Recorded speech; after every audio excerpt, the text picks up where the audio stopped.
Hello and welcome, all friends and devotees of yoga and Buddhism. Okay, Buddhist reflections, meditations. I want to continue from where I stopped, bringing you the treasures of Venerable Master Singyung, the wisdom resources, so that you can explore this wisdom and see if you can, take advantage of something here and use to improve the world by improving yourself. Increase your values and increase the values of humanity. This is the goal of the Buddhas. This is Master Singyung's objective. This is the objective of Gautama Siddhartha, the Buddha. We all have the same goals. Okay, the Buddha started, he toiled, he suffered, he spent time for years, try to generate, cultivate, gather, assemble wisdom, sayings for his followers so he can overcome suffering, the suffering that pesters us, the suffering that plagues humanity. Okay? People are sentient beings because they have emotions. Master Singyung writes, people are sentient beings because they have emotions. They can be deeply moved to tears by a person, a few words, a certain situation, a good book or movie. Being inspired is a display of emotions, and this is what connects humans to each other. The world of inspiration is very beautiful and enriches our life. A person who is easily moved usually lives a more meaningful life, because in being moved, he or she manifests the Buddha mind and Buddha nature. Being inspired can be understood as follows. Master Singyung is about to enlighten us and give us some gifts of wisdom here. I call them the golden treasures of wisdom, the golden keys from Master Singyung. Being inspired by the high harmonizing with the low. Within an organization, if the supervisors are moved by the hard work of their subordinates, and the latter are touched by the support of the former, there will be harmony. In the family, parents should always think of ways to inspire their children and vice versa. Thus, there will be respect and love for each other as they get along with joy in harmony. 2. The second golden treasure from a Venerable Master Singyung. Being inspired by the love and the friendship between people. In interacting with one another, being inspired is an important element. We should feel affected by the things we say to each other and what we do for each other in our everyday life. In addition, we should feel touched by the courtesy and humility we show one another. We should feel touched by the courtesy and humility we show one another. As such, regardless of whether it is with friends, co-workers, or neighbors, we will be able to establish very good friendships. Therefore, we need to be inspired by and rejoice in what others do in daily life. Likewise, what we do ourselves should also be able to inspire others. The third treasure from Venerable Master Singyung. Being inspired by an exchange between minds. In Buddhism, there is the ideal of mind linking with mind, regardless of whether the source of our inspiration is from people or from the Buddha.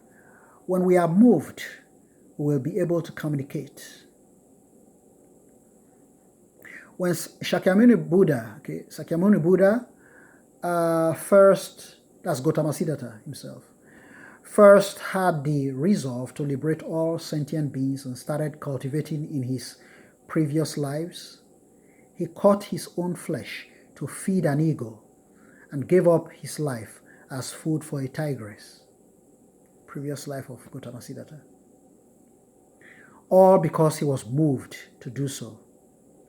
By the same token, the major disciples of the Buddha were inspired to follow him and propagate the Dharma.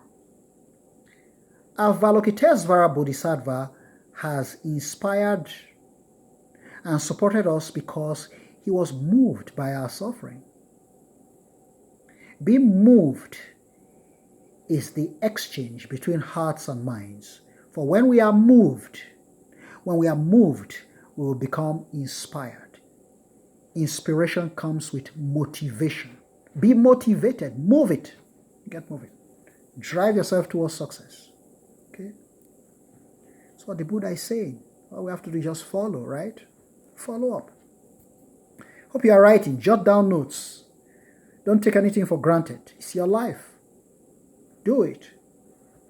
So, number 4, the fourth treasure from Venerable Master Singyung, being inspired by the cultivation between self and others.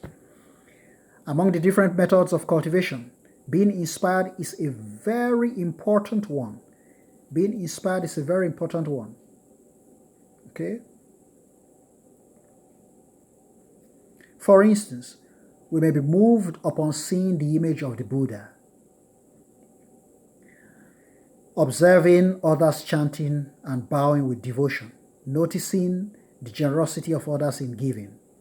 Furthermore, witnessing the suffering of sentient beings, we may also be moved as to ignite the resolve and compassion to help them. Okay, Venerable Master is going to summarize everything for us now. In a nutshell, what have we been saying, guys? Your pen, your paper, jotting notes. Therefore, whether or not a person has the Dharma within him, the law, that's what we call the Dharma, the teaching, the law, the teaching from the Buddha is Dharma. Okay? Highly respected, highly regarded law and teaching from the Buddha. Whether or not a person has the Dharma within him, we just need to see if he can be inspired. In our cultivation, if we can cultivate the capacity to be moved, it is easier for us to gain achievement. Therefore, we should be mindful. We should be mindful of how we can inspire others with our own speech and action. Having compassion, resolve, humility, patience, and diligence in conducting ourselves is the best cultivation. Okay?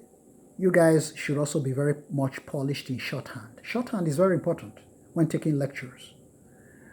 Because, you see, we have large volume of information for you, and we assume that you're already advanced students.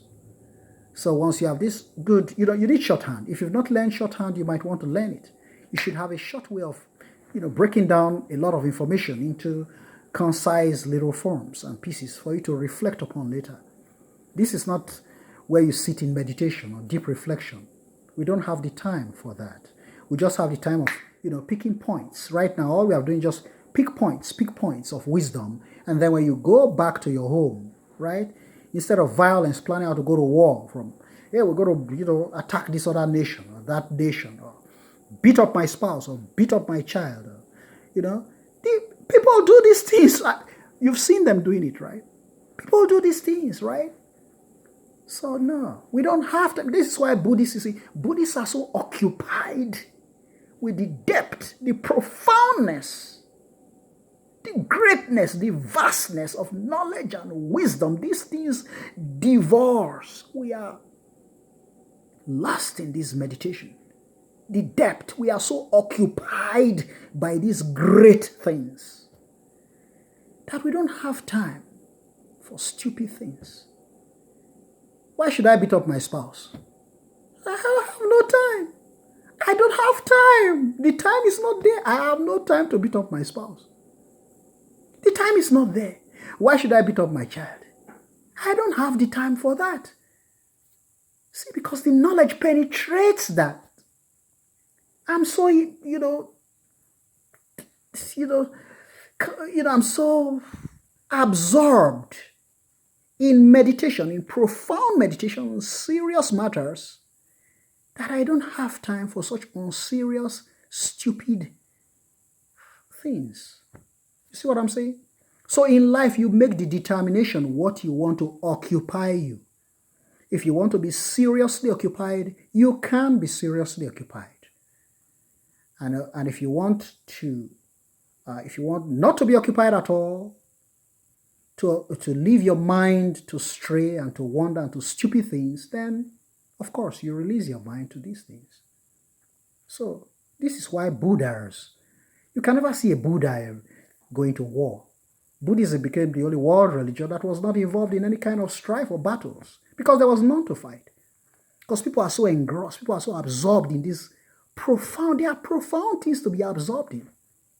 Come to meditation. There are things to reflect upon. All these teachings, if you have written them down and you begin to read them little by little, line by line, these things are really profound.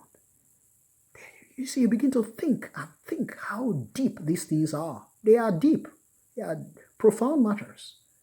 So a person who is really involved and really trying to get down to these problems and,